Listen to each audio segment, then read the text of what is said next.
कह रहे हैं नौका विहार में अगला, जब पहुँची चपला बीच दार, छिप गया चांदनी का कगार। दो बाहों से दुरस्त तीर, धारा का कृत कोमल शरीर, आलिंगन करने को अधीर। अति दूर छिते पर बिटप माल, लगते बोरे का सी अराल। अपलक नभ नयल नील विशाल, माँ के ओर पर शिशु सा समीप सोया। धारा में एक दीप, उर्मिल पेवा को करपति पे।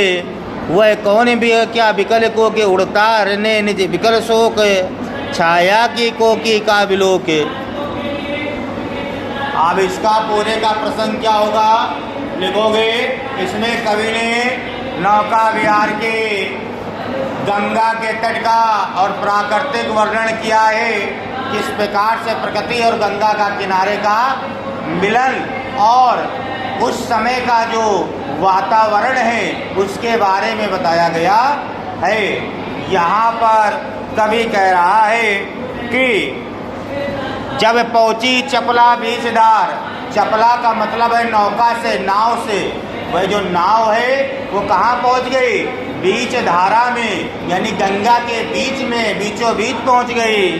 छिप गया चांदनी का कगार, तो जो चांद की चांदनी, जो चांद की परछाई पड़ रही थी, चांदनी पड़ रही थी, वो छिप सा गया, यानी वो दिखाई नहीं दे रहा था।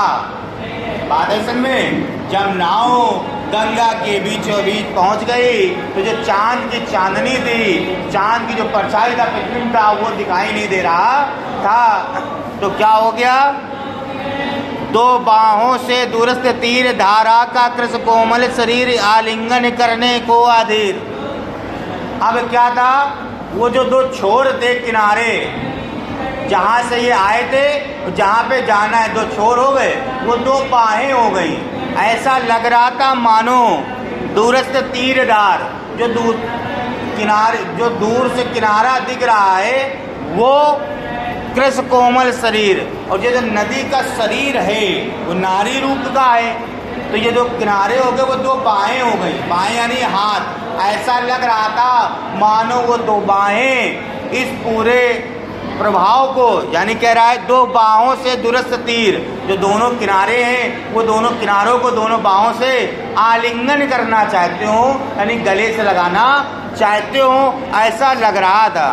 नीचे वाली लाइन यही कह रही है, आलिंगन करने को अधीर। अधीर माने व्याकुल होना, आलिंगन माने गले लगाना या मिलना, यही तो होता है। और दो बाहों, दो हाथों के दूरस्थ तीर, जो दूर दूर से जो किनारा दिख रहा है धारा का, उस धारा का, बस समझे, कृष कोमल शरीर, जो शरीर कैसा है, कोमल नारी जैसा। बात है सुन में। तो कहने का मतलब ये है गंगा का जो शरीर है कोमल नारी जैसा, उनके जो दोनों किनारे हैं वो दोनों बाहों के तरीके हाथों से आलिंगन करना चाहते हैं।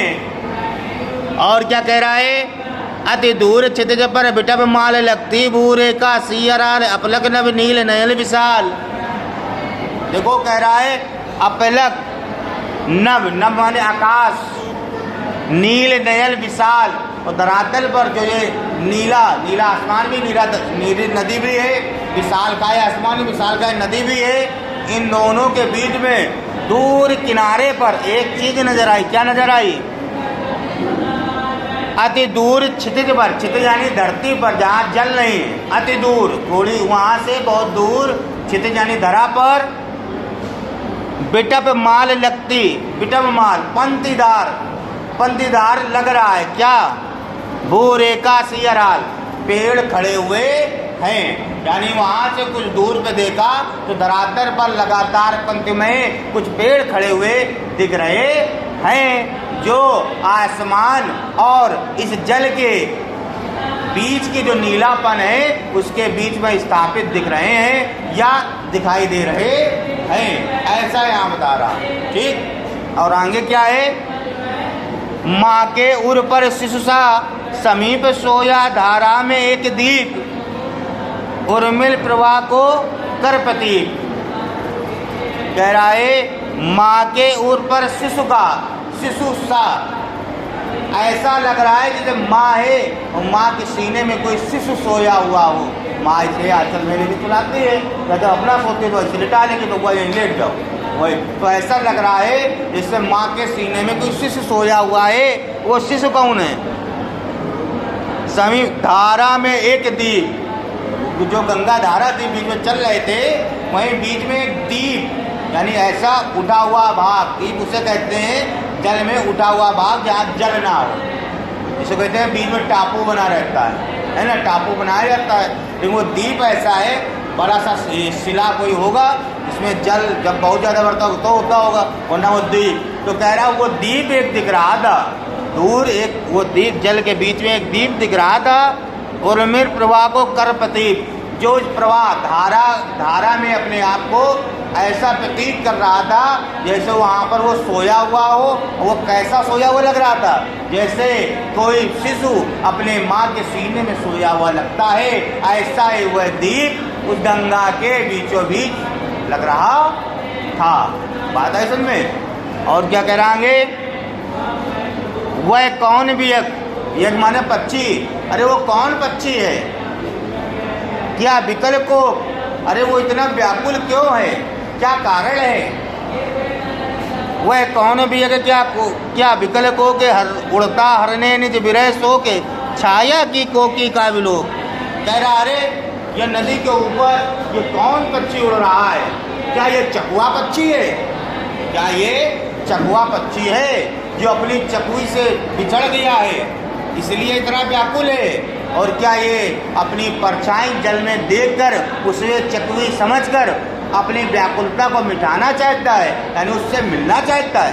यही कह रहा है। नीचे लाइन देखना, छाया की कोकी का विलोक, अपनी छाया गंगा में देख करके क्या अपनी व्याकुलता को मिटाना चाहता है, यानी उससे मिलना चाहता है। और उसके ऊपर वह कौन है? वह कौन भी ये कौन पक्षी है? क्या विकल को, क्या यह व्याकुल चकवा है? चकवा पक्षी इसलिए का कोई पक्षी हो सकता है, लेकिन चकवा चकली ऐसे पक्षी है जो बिछड़ कर नहीं रह सकते, उनमें बहुत दुख होता है। ठीक, इसीलिए यहाँ चकवा का यूज हुआ। उड़ता हरने निज विरह शोक, जो ऊपर अपने